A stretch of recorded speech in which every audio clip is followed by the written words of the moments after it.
Hi everyone, so as you would have seen in my live stream, I made this one, which is a 6x6 bendy shadow box card. And so I used Rosa Studio dies, which made this aperture. So it's like a nesting aperture. If you use my code ICED20, you'll get 20% off your order. And then I also just used some little wooden letters that I had from Do Crafts a few years ago now.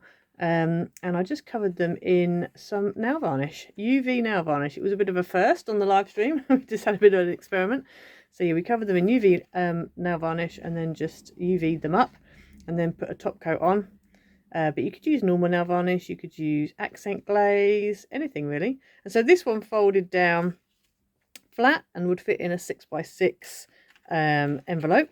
And so I'd also done with my class, and I've got a video for this which may or may not have come out by now, I'm not sure, and this was a 5x7 landscape. And so obviously it's the same kind of thing. It folds flat down so you can put it in an envelope for 5x7. And I also made this one as well. This is the one I did in the video. So again, just a 5x7, and it folds flat again, just folds all down like that, concertinas down. So then I thought, right, we need to make one now that's the other way around. So that's what we're doing today. So we're going to be doing the 5x7 in a portrait. So it's slightly different to the others. But yeah, let's get into it. Okay, so this is my little sample one that I made. So that's sort of what it looks like. So just made that a plain card, just so I could have a see and see how it worked out. Okay, so for this, you're going to need a few bits and bobs. You're going to need one piece of card that is 5x7. You need two pieces that are 7x7 and two pieces that are 7x6. Now the 5x7 we don't need to score, so that can just go to one side. And then so you're just left with the two 7x7s and the two 7x6s. Okay, so on all of these, you want to have them all so that they are 7 inches high. And so the width on two will be 7 inches and the width on the other two are 6 inches. But you want to make sure that they're definitely 7 inches high, because what we're going to do is we're going to score. Is that the right way up? Yes, it is. We're going to score along the top. So along what your top will be. And we're going to score at 1/2 inch and 1 inch. And we're going to do the same on the other side. So if you want to do it on the 7x7, it's 6 and 6.5. Or you can just turn it round if you want to. So we're going to do all of these 4 pieces like that. So both 7x7s, I'll do my 7x7s first. Both 7x7s get scored at 1/2 inch and 1 inch on either end.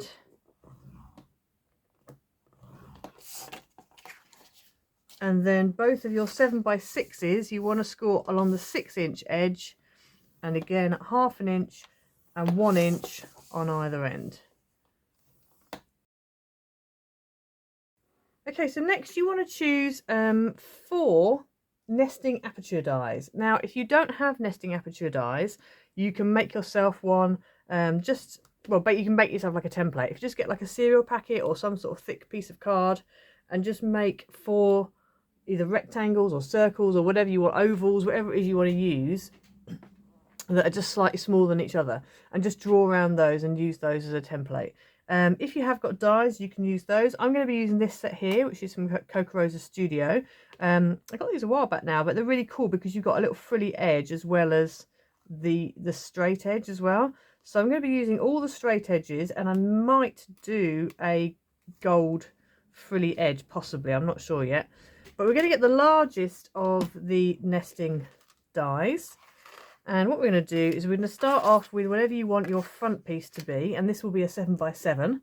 And you're going to place your nesting die nice and centrally, left and right and top and bottom, on your piece of card. And you want to cut that aperture out.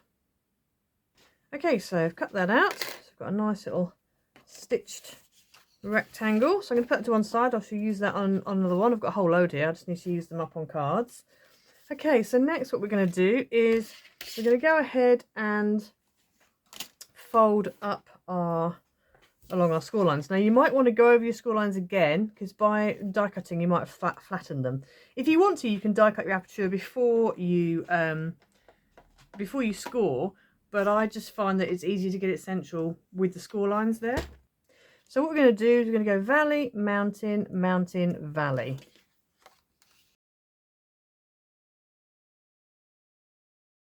So you should end up with that. So you've got like a little kind of a concertina bit on either side. So on those two tabs we're going to put red tape. Now I also forgot to mention that you really do need to make sure that you're using a coloured, well not coloured, but patterned or coloured card. If you want to just go with a single colour, that's fine, but you need something that I would say is between 200 and 230 GSM. I probably wouldn't go much more than that, because you can have quite a few layers on these concertina edges, so you don't want to go too thick, but you also don't want to go too thin, because otherwise it'll be too flimsy. But this card here is about a 200, 230, and it's about right. So that's what I would go for. If you want to go double-sided, you can. It's really up to you. Okay, so there we have that one. So that's that one, and I've put the tape on the back. So we can put that one to one side. And then we want to bring in one of our 7x6s. And we're going to do the same again, but we're going to go for the next biggest aperture. This is my next biggest aperture die. And so again, I'm just going to put it on. Now what you can do if you want to make sure it really is lined up is you can get your previous piece, just lay it on, and then just kind of put this in so you know it's central.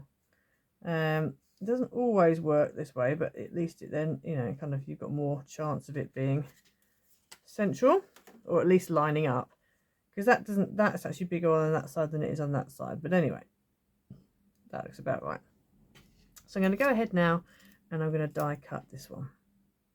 Okay, so we're going to take the tape off this, and then we're then going to score. We're not going to score, we're going to fold this up exactly the same way we did the other one. So we'll have a valley, a mountain, and a valley.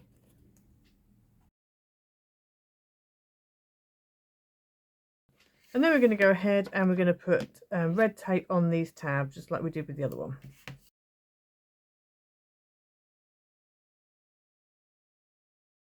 So you should end up with this, and then when you lay this and the other one on top, it pretty much lines up. Now obviously there's going to be a bit of leeway left and right because of the way you stick it down eventually, but we can get to that, so that's not a problem. So then you want to bring in your 5x7 piece that you haven't scored, and you're going to go for your third largest, or smallest rather, third smallest piece. And again, I would just take your previous piece, lay this on, get it roughly where you think it needs to be, and then lay your aperture die on the inside. So then at least you know it's roughly going to line up. I mean, unless you kind of measure everything, you're not guaranteed it lining up, but to be honest, none of mine have completely lined up, and actually they look fine, so you've got a bit of leeway there. Okay, so you should end up with that. So that's your next layer down.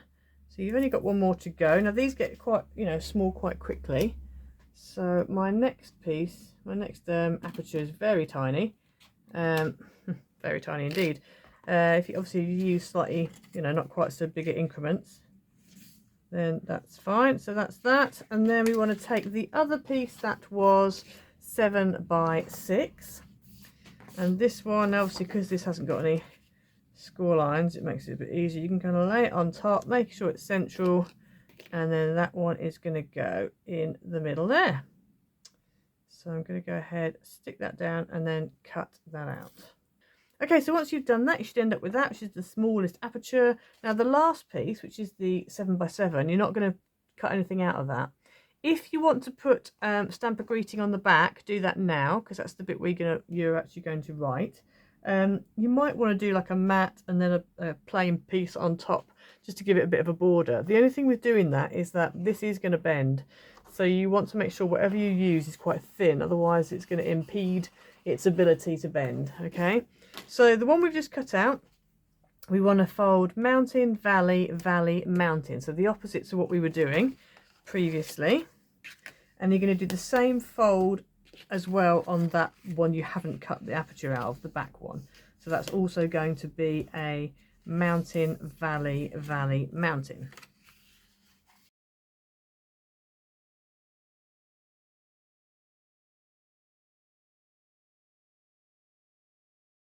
And then we just need to add red tape onto the top section of these tabs.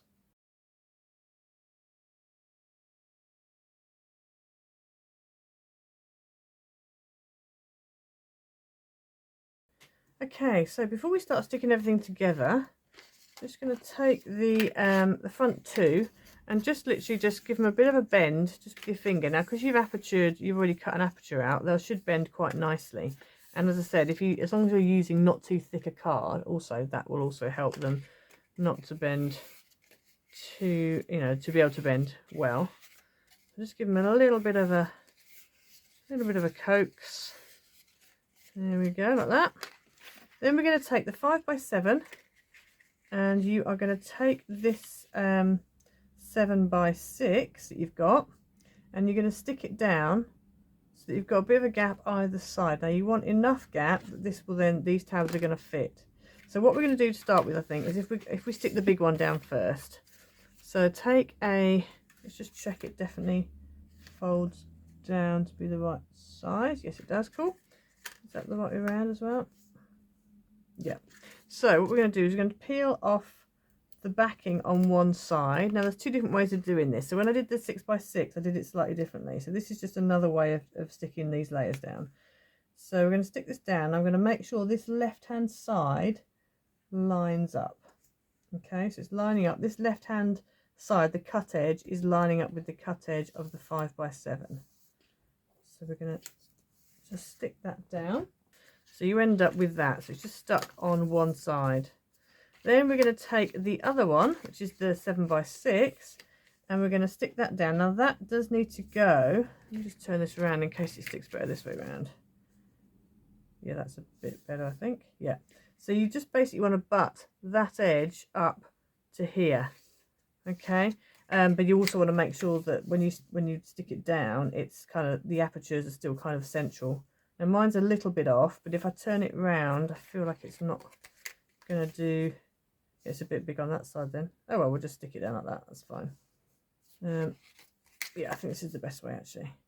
That way around. So this is my left hand. So again, I'm just going to take off the backing off this one side. And then I'm going to butt this right up to the edge that I've got there. Making sure this is level on the bottom. And when you're happy, you can go ahead and just peel that off and stick it down like that. So now you've got two flaps. So now you can go ahead, take off the backing off of this side, and again I'm going to do it a little bit at a time. So I'm just going to take a little bit off like that, curl the corner over, and then you want to stick this down. So you need to make sure every time you stick something down, the concertina part is concertinaed up but flat. Okay, so I'm going to concertina everything up, make sure it's flat, and then stick all of this down. There we go, like that. And then we're going to do the same with this one. Now you might find that there's a little bit of overlap. This tab might want to overlap this one. If you find that, then just cut your 7x6 slightly smaller, so like 7x5 3/4, and that should be fine. And that's why I was saying about scoring a half and an inch on each side rather than giving you specific measurements. Because then, it doesn't matter what size your card is, it's going to be the same on, it's going to bounce up the same amount. So that's your front bit done. So there you go. So we're going to repeat this procedure on the back. So we're going to turn it over. Obviously, I've just fluffed that all up so it's nice and bouncy. I'm now going to squash it all back down again. You also might notice, look here, where the edge has gone over slightly. So obviously I haven't quite scored it properly, or I haven't stuck it properly, or something's not quite right there. But it's fine. We can sort stuff out. So we're going to take the biggest one, the 7x7. I'm going to peel off the backing on this side, and then that is going to stick on there. And I'm actually going to make it overlap slightly to cover that sticky bit. It means I'll have a gap on this side, but I think that will be okay. So I just went ahead and just cut off the extra piece so I haven't got a sticky bit. So now we're going to go ahead and stick this one on the back, as I was saying. So we're just going to peel off just part of one side. And then take our card, and again we're just going to line up that whole left hand side with the left hand side of your 5x7 and stick it down. So you should end up with that again, and then you're going to take this one and this is going to go on top. Now again with this, what I would do is I would line it up, make sure it's kind of where it should be, turn it over and just see, yep, see mine's fine central wise, but just double check it, because obviously you're kind of doing it blind this way around. So we're going to take off the backing off of this one side, and then we're going to line up that cut edge with this crease, this fold line, and bump it right up against it, making sure it's nice and straight, and then just peel your backing off and stick it down, so you end up with this. So now we're going to take the backing off of the small one again. So you always kind of go large, small, small, large, basically with your tabs, and then you just want to make sure you really do squash this all down nice and flat.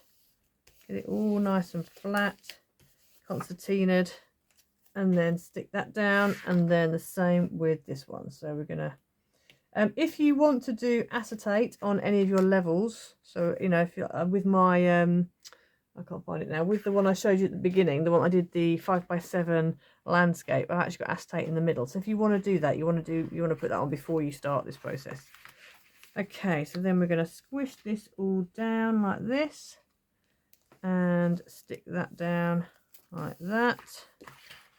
So you should end up with that. Now you probably see my apertures aren't quite, they're not quite lined up. That one in the back that's not quite lined up, you can kind of swizz it.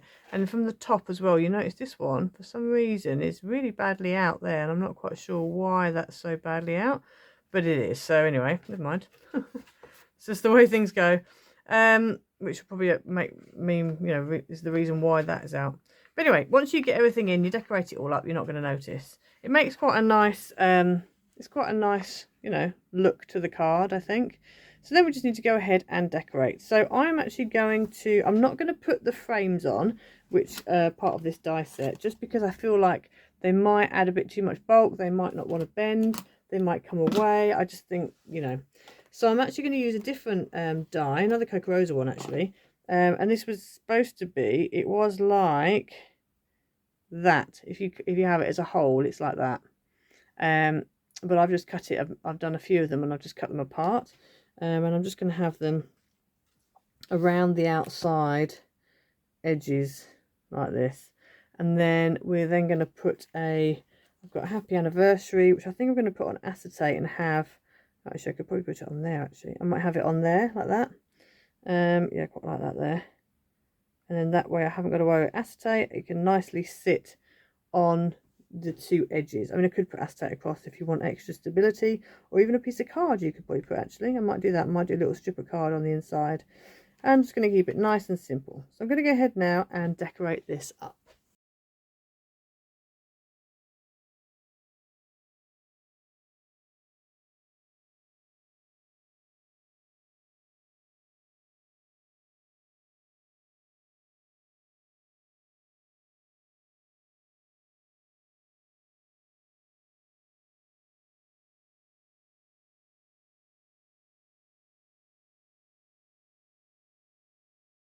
So I just went ahead and added some flowers on the front, which look amazing, but it does mean that it's not going to fold as flat as I'd like it, but it's fine. It'll probably be hand delivered, this one. I could have put some more on the different layers inside, but I felt like there's quite a lot going on already, so I've just kept it simple, to be honest with you. I could put more on if I wanted to, but I think it's quite nice. And obviously from the top you can see the profile, and then you've got space to write on the back. So yeah, so that's the card for today. Now the papers, I didn't tell you about the papers, did I? The papers, this one here, I can't remember where that's from. I know this is from the watercolour pad, This one again, not sure. It's one of them craft sensation pads. Both of these are craft sensation pads. I'm just not sure which pads they are. But yeah, so I hope you liked it. Please have a look at the cocostudio.com. Don't forget to use my code ICED20, which will get 20% off. As I said, there are lots of dies on there. They're just amazing. Have a look. So please like and subscribe. Hit the notification bell. Hit the little thumbs up button below the screen. Leave a comment as well. And I'll see you next time. Bye.